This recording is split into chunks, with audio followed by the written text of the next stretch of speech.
kaibigan, maligayang pagdating sa aking bagong explanation video. Ngayon ay sisimulan na natin ang talakayan tungkol sa Born to Shine. Kung nagustuhan ninyo ang video, huwag kalimutang mag-subscribe sa aming channel na Series Explained PH. Para sa mga nanonood mula sa Facebook, ang link ng aming YouTube channel ay nasa video description. I-click lamang ang link at mag-subscribe upang makatanggap ng lahat ng mga update. Maraming salamat po sa inyong suporta. Nang malaman ni Madam Amelia na totoo ang pagtataksil ni Dara at may hindi matatawarang ebidensya, lumitaw ang pinakamasaklap na katotohanan na si Megan ay hindi niya tunay na apo dahil anak siya ni Freddy.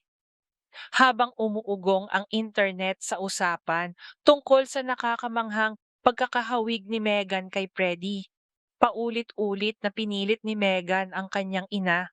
Hinihingi ang katotohanan kung totoo ang mga tsismis. Sa kanilang pag-uusap na puno ng luha, hindi nila namalaya na may nakatutok ng kamera sa kanila. Ang kilalang online broadcaster na si Chika Nani ay palihim na nagre-record ng bawat sandali sa kanyang telepono. Dahil ang relasyon at pagtataksil ni Dara ay naging mainit na paksa sa social media. Ipinanood ni Chika Nani ng live ang kanilang usapan at si Dara, pinapakalma si Megan, ay hayagang umamin na si Freddy ang tunay na ama ni Megan, hindi si Dio. Milyon-milyong taga-subaybay ang nakapanood ng broadcast kabilang si Madam Amelia. Nang marinig ang kumpisal ni Dara, tinakpan ni Amelia ang kanyang mukha ng dalawang kamay, kumunot ang kanyang noo sa matinding galit. Natanto niyang niloko siya ni Dara sa loob ng maraming dekada, kahit noong nabubuhay pa si Joe. Sa matinding poot, halos basagin ni Amelia ang kanyang telepono. Idineklara na hindi niya kailanman matatanggap ang katotohanan ito. Bagaman minahal niya si Megan, hindi siya tunay na dugo. At si Jenny lamang ang kanyang totoong apo.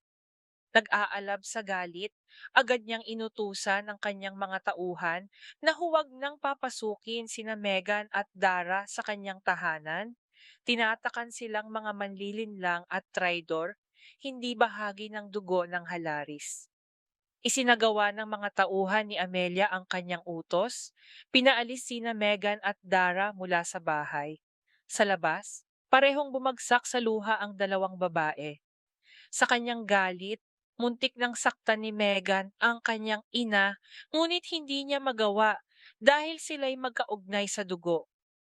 Sa halip, tinanggap ni Megan ang malupit na katotohanan at nagpasya na gamitin ito bilang sandata upang agawan si Jenny ng kanyang posisyon at dangal. Lalong lumalim ang kanilang poot kay Jenny. Samantala, nagpasya sina Jenny at Minchi na ibalik si Jenny sa Yumi Group. Sinubukan ni Megan na itayo ang kanyang karera bilang solo artist ngunit palaging bigo.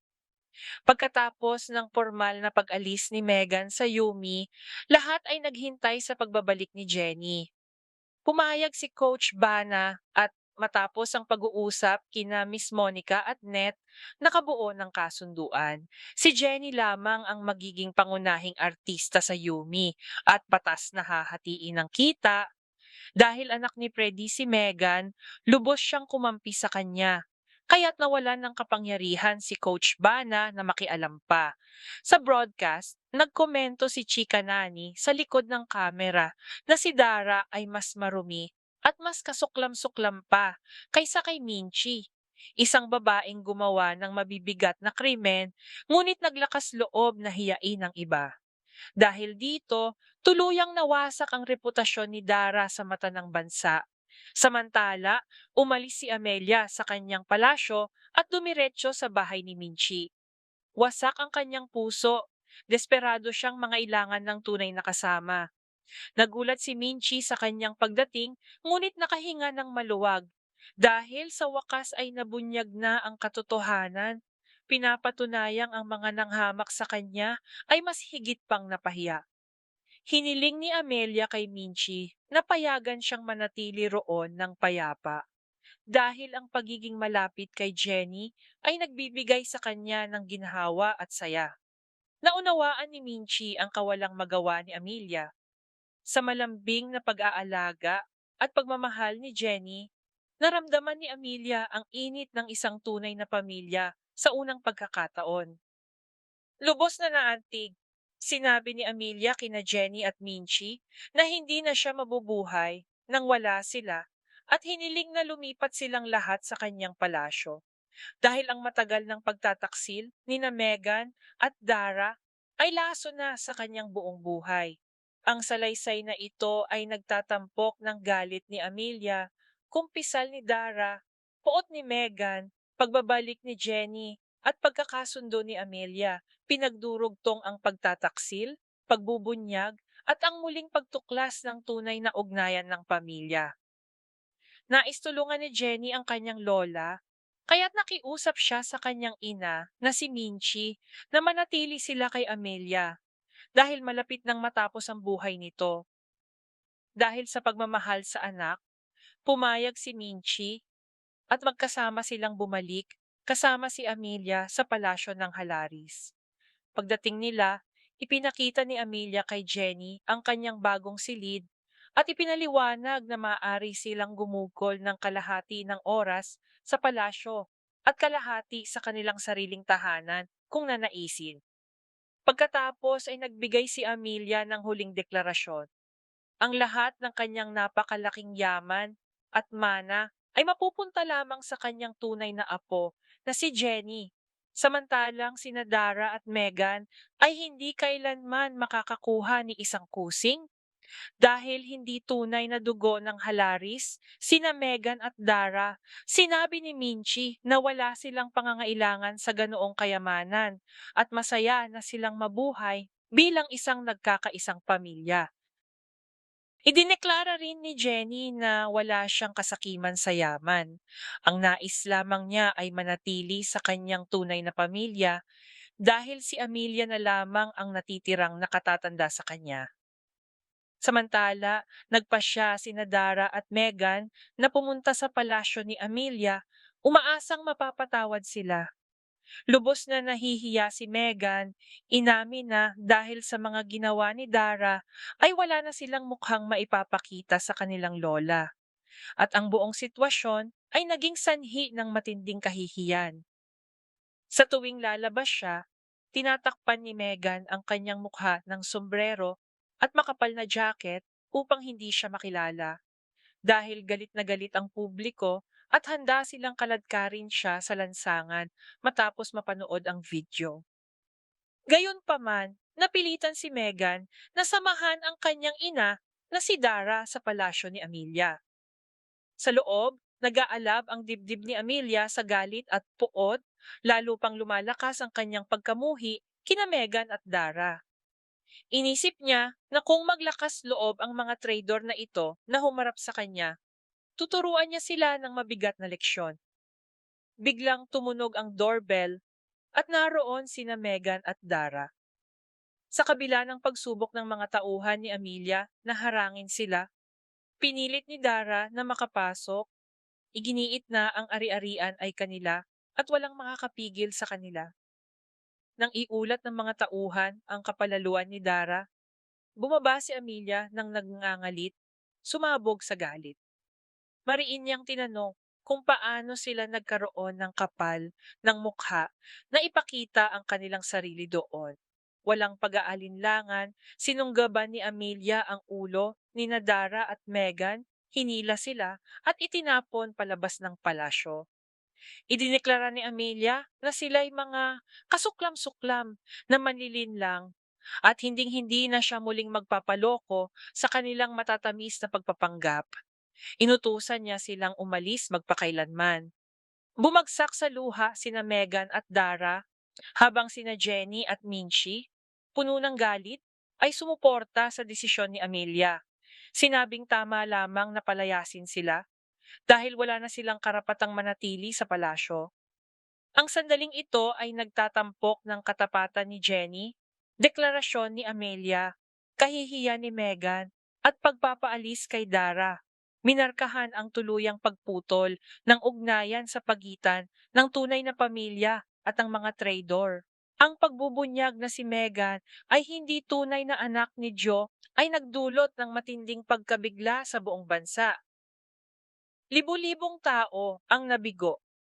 Hindi lamang si Madam Amelia, kundi pati na rin ang maraming tagahanga ni Meghan na nakaramdam ng pagtataksil at matinding sakit.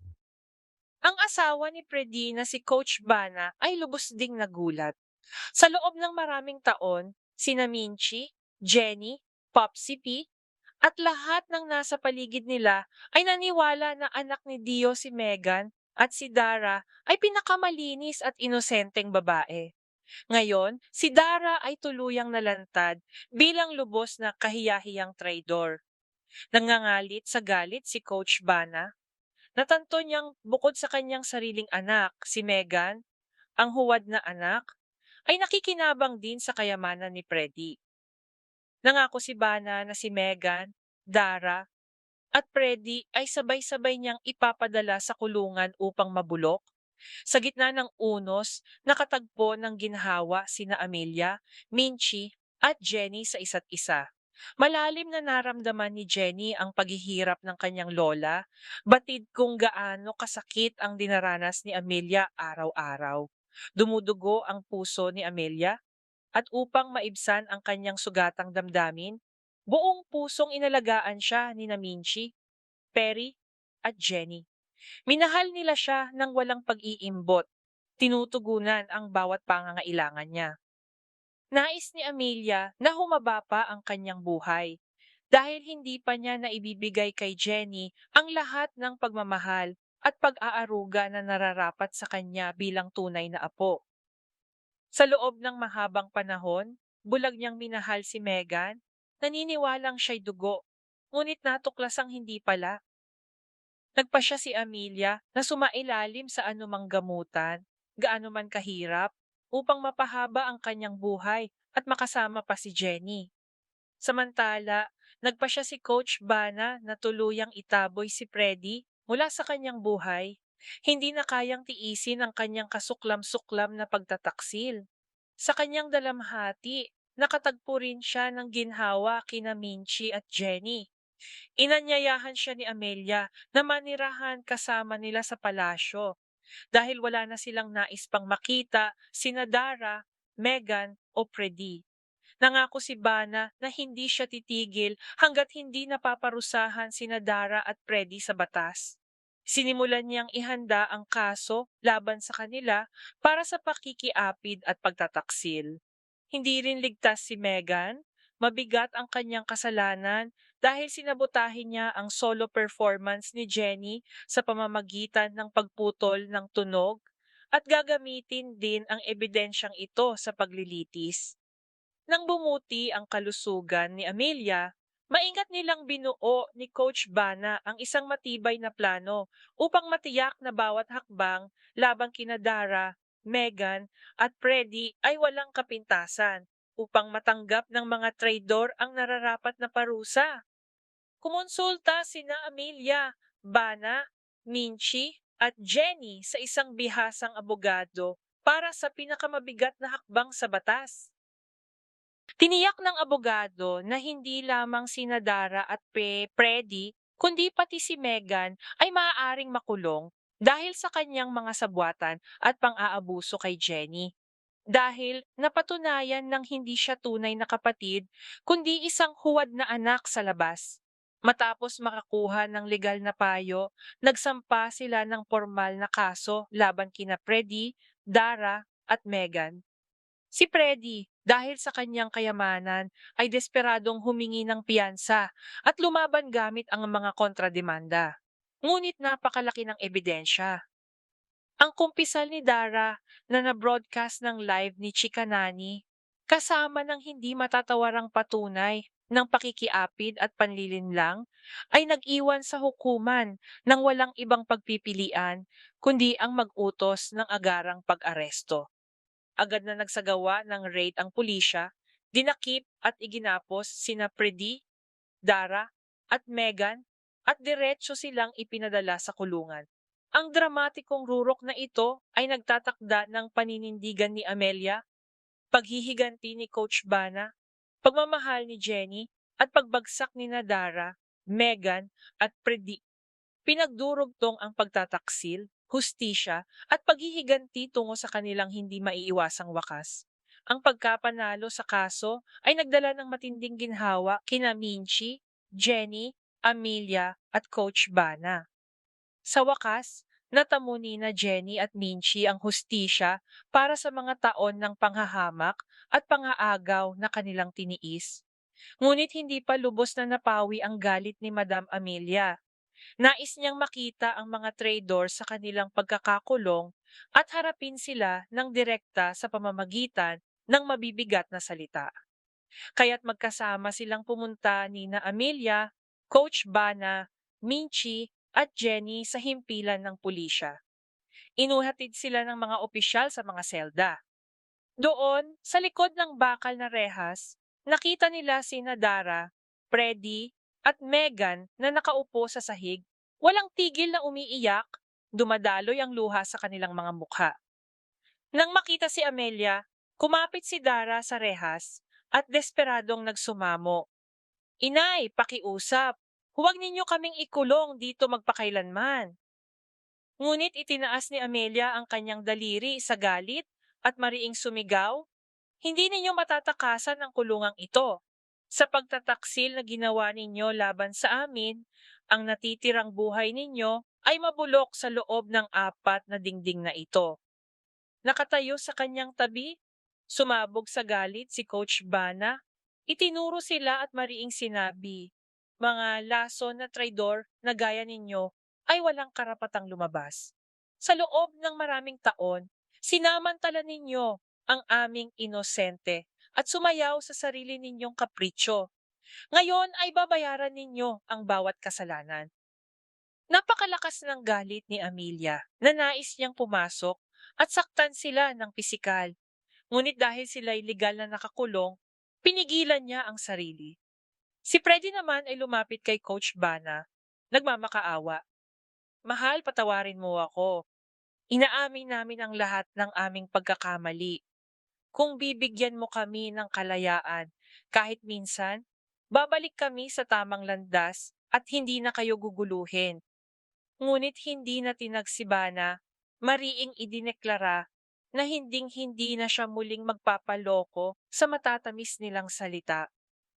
Maging si Megan ay lumuhod at nagkunwaring hahawakan ang mga paa ni Jenny, umiiyak at nagmamakaawa ng kapatawaran. Ngunit ang puso ni Jenny ay tuluyan ng tumigas. Mariin niyang tinanggihan ang pagpapatawad. Ang harapang ito ay nagtatakda ng galit ni Amelia, panata ni Coach Bana, pagsamo ni Freddy at pagtanggi ni Jenny, minarkahan ang huling paghuhukom kung saan ang pagtataksil ay nakatanggap ng nararapat na kaparusahan. Maraming salamat sa panonood ng buong video. Para mapanood ang susunod na episode explanation, huwag kalimutang mag-subscribe Series Explained PH channel